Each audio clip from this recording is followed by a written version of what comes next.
हर कोई चुनरी ओढ़ा रहा, हर कोई मैडम का हाथ फेर रहा है चुनरी। क्या सिस्टम है बताओ। ये ईडी पहले ही आ जाती, कौन रोक रहा था?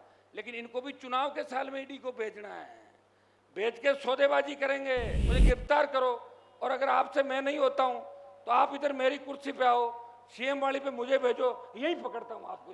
ईडी मुकदमा दर्ज करे, उन तमाम राजनेताओं के नाम उजागर करे जो पेपर लीक की घटनाओं में लिप्त है, उन तमाम नेताओं के नाम उजागर करे जिनके रिश्तेदार कोचिंग चला रहे हैं, जिनके कोचिंग सेंटर है, जिन पे आरोप लगे थे कि आप तो आपराधिक प्रवृत्ति को, खुद की प्रवृत्ति का पता ही नहीं, कि जिसके साथ फेरे लिए उसका आज तक पता नहीं वो कहाँ धक्के खा रहा बेचारा। हमारे लोगों की रखवाली करना स्टेट के अंदर, हम तुम्हारे लोगों की रखवाली करेंगे और फिर मिलजुल के खा लेंगे दोनों। एक बार विधानसभा के अंदर वसुंधरा खड़ी होकर बोली, जब मैं बोल रहा, बोले आप तो आपराधिक प्रवृत्ति के हो।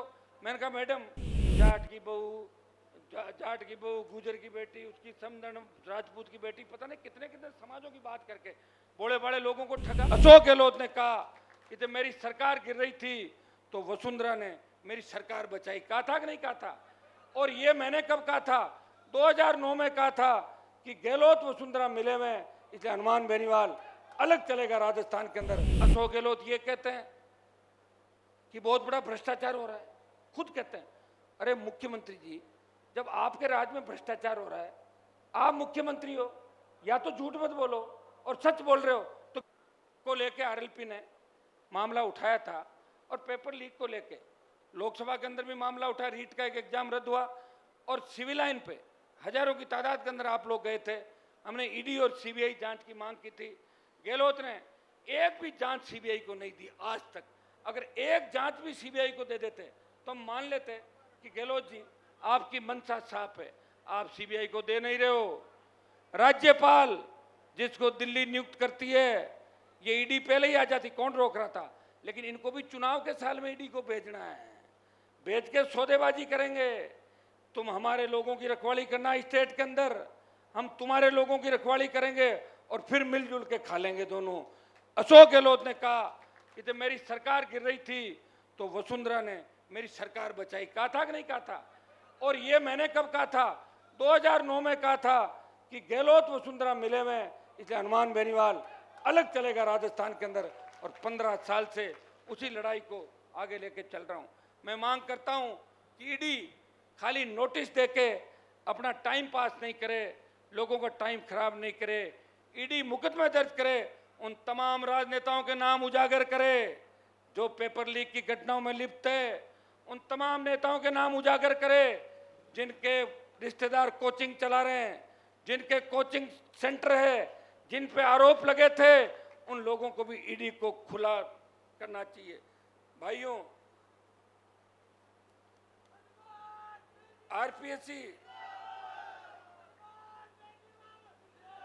बहुत बड़ा लेन देन इस मामले के अंदर हुआ और हम मांग करेंगे आज भी इस माध्यम से कि ईडी को खाली पॉलिटिकल माइलेज के लिए दुरुपयोग नहीं करके इसमें जो भी धन का लेन देन हुआ है उसके अंदर सरकार ईडी मुकदमे दर्ज करे, उन लोगों की गिरफ्तारी करे, ये हम मांग करते हैं। और अशोक गहलोत से भी एक मैं मांग करूंगा। अशोक गहलोत ट्वीट करते हैं, अशोक गहलोत ये कहते हैं कि बहुत बड़ा भ्रष्टाचार हो रहा है, खुद कहते हैं। अरे मुख्यमंत्री जी, जब आपके राज्य में भ्रष्टाचार हो रहा है, आप मुख्यमंत्री हो, या तो झूठ मत बोलो और सच बोल रहे हो तो गिरफ्तार कर लो। भ्रष्टाचार कौन कर रहा है? संजीवनी के अंदर दिल्ली के मंत्री पे आरोप रोज लगा रहे हैं, तो आप बता दो कि दिल्ली वाले आप मिले हुए तो नहीं हो, या तो आरोप लगाना बंद करो और या सच्चाई उजागर करो। ये तो हंसी मजाक का खेल हो गया। क्या आप लोगों को बरगला रहे हो, लोगों के अंदर भ्रामक प्रचार फैला रहे हो? आपकी मंशा क्या है, उस मंशा को क्लियर करना चाहिए। अगर कोई दोषी है कार्रवाई करो और कोई दोषी नहीं है तो बंद करो बात, क्योंकि सीएम के पास सारी ताकतें हैं। एक बार विधानसभा के अंदर वसुंधरा खड़ी होकर बोली, जब मैं बोल रहा, बोले आप तो आपराधिक प्रवृत्ति के हो। मैंने कहा मैडम, मैं आपराधिक प्रवृत्ति का हूँ, मैंने कोई लूट खसोट नहीं करी, मैं तो जवानों के लिए लड़ता था। आप मुख्यमंत्री हो राजस्थान की, मुझे गिरफ्तार क्यों नहीं करती? मुझे गिरफ्तार करो।